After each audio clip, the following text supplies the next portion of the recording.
What is up, Sideways fam? Welcome back to the channel. Today we're going to be working on this Mk2. It's been on the lift for a few months. Customer finally got the money before the new year to have us go ahead and start his project. It's been sitting for years and years and years. I'm going to go ahead and run you through the car and let you know what we're doing and all the stuff that needs to be done. And we're going to go ahead and get the motor pulled out of this thing and start on this build right away. So let's get right into it. So real quick, we got a Mk2 Supra P-type. You can see the flares, got some SSR wheels on it. We got a straight pipe, 3-inch exhaust to a reduced down muffler, catalytic converter that we're definitely not going to be keeping, and we do have a R154 that's in here with a action clutch on a stock 7M flywheel. They didn't end up finishing putting the car back together after pulling it for doing the clutch job on this car. They never finished making the drive shaft to do it either. He said the car was running. I'm not sure if it was or it wasn't, but they have a from our intercooler kit in here with, you know, old messed up blow off valve. We've got an oil cooler, like the majority of all the 7Ms, like we just pulled out of the other car. You can see the 7M in here and that the turbo is here off of this. So we're gonna go ahead and remove the downpipe. We're gonna get this motor pulled out of the freaking car and try to get this car flipped around. So what I'm gonna do real quick is I'm gonna go ahead and drop the exhaust. We're gonna go ahead and drop the tranny crossover. There's no shifter in it. Get all the stuff off the car because the car's been sitting here for a minute. Need to try to make sure we don't hit my Mk2 Supra and skate the car around, get it flipped around to the front. We're gonna pull the hood off. We're gonna get everything kind of cleaned up and ready because we are gonna be putting in another setup like we just did on the Mk3 that was right here that we just did in the other video for our buddy Dex. Hopefully at some point get this thing painted. Maybe I'll spray the car for him black or whatever other color he wants. It'll just be kind of similar to my Mk2. I'll also link in these videos my Mk2 build and my car. It is windy as hell, sorry for everything, but everything's kind of shaking around because the winds are pretty high today down here. But anyways, it'll be really, really cool when it's done. Super stoked. We're going to be also doing brake upgrades and coilovers installs on these as well. That'll be separate videos just to add some more Mk2 love to the whole channel. Once again, if you guys do want to know more and kind of see everything, look in the description of this. The video links will be there for the other Mk2 builds we have. There isn't very many of these cars on the road anymore. And overall, my car is absolutely beautiful. I love my car. I don't drive it very often because it's just, to me, it has that old school nostalgia. I don't want to mess my car up. There's a lot of videos about my car online too. But it'd be really, really cool to have some fun with this one again. We're going to be doing a NAT, TJZ, GE, VVTi setup. Probably GTE valve covers if we can afford it, and also be doing it on the same link setup that we had for the red Mk3 that was right here once again a second ago. I will link his videos also in there as well, so you guys can watch those too if you want. But let me stop talking. Let's get right into it, guys. Let's go. Real quick thing to get on camera. We got a rack and pinion boot just leaking, and nothing has been removed yet. So I don't know how that's happening.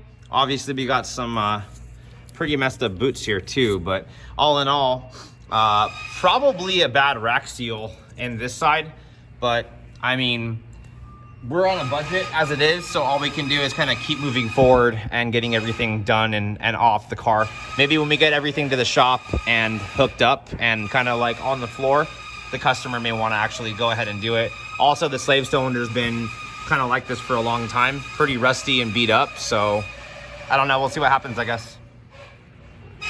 Yeah, so not sure when the swap was done, but considering the wiring and all the stuff on the inside of the car is like the yearing and the way that it looks, I'm just gonna assume this car was probably built in the 2000s. Interior wise, it's not all too bad. Let me get the light on real quick. So we got a drift motion short shifter, I think right here in the box. Dash is messed up, and obviously door panel is pretty much trashed, but all in all, I mean, not absolutely horrible. Looks like he's got a new radiator in the back because the one that he has is totally screwed. The brake master cylinder is completely empty, which means we probably are gonna have a brake issue to start it. But I mean, this is what I was talking about with like the OG old school stuff. You know, you got, I don't even know what brand these are, but this is pretty OG in here with the little A-pillar gauge pod kind of thing going on. So we're gonna remove that stuff and finish getting it out. I've already pretty much gone ahead and gotten the engine mount brackets already off, the downpipes out, the exhaust is kind of already disconnected. I'm gonna unplug the MAF. do all the rest of this stuff, and get the radiator out. I think we definitely have a head gasket problem with this motor. I mean, for fucking damn sure. It's bone dry, and the oxidation in here is disgusting. So I really hope he's not planning on having to have us use this radiator on his GTE, GE, and AT setup, because that's just really gross. And we'll have another 7M to add to the pile of trash we have in the corner that's gonna have to get scrapped here pretty soon, because I'm tired of holding these motors. But yeah, give me a few minutes. I'm gonna finish the intercooler piping, the intake, get the radiator out, cut the radiator hoses, pull the harness through the firewall, and we'll get going on getting this motor out of here and getting it on the floor so we can get the transmission disconnected. Let's go. Alrighty, well, we got another funky thing that's pretty funny. This is pretty OG, early 2000s.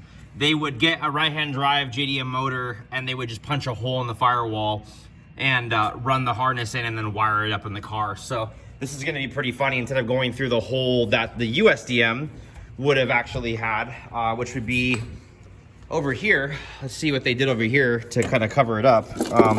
Oh, it's just a grommet.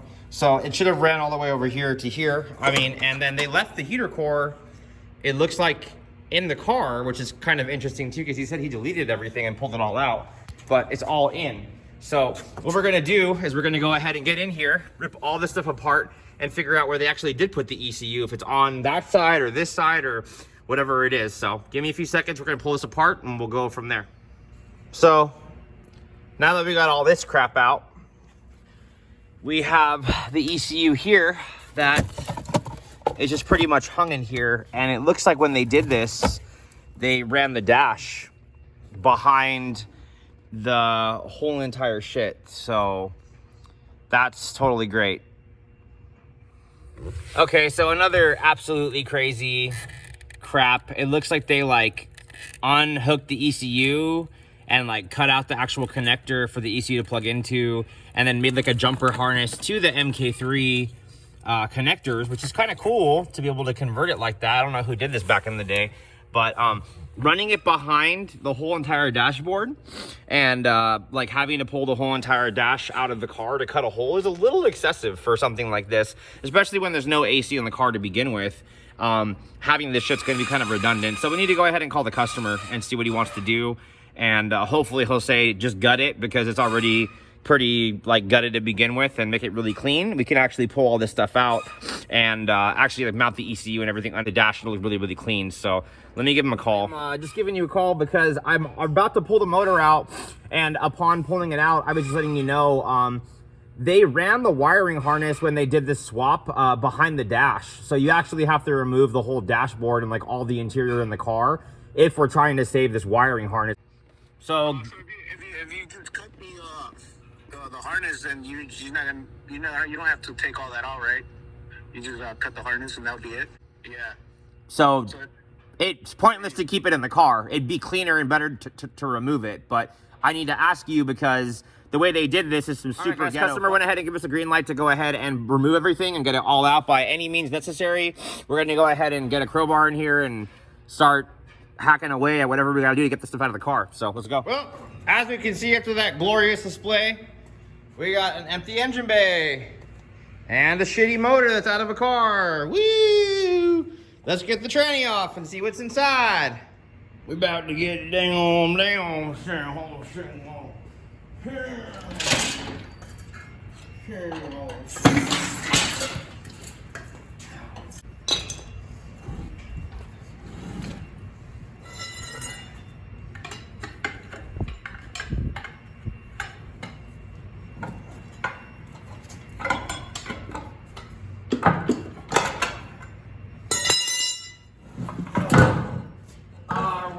Shitty 4.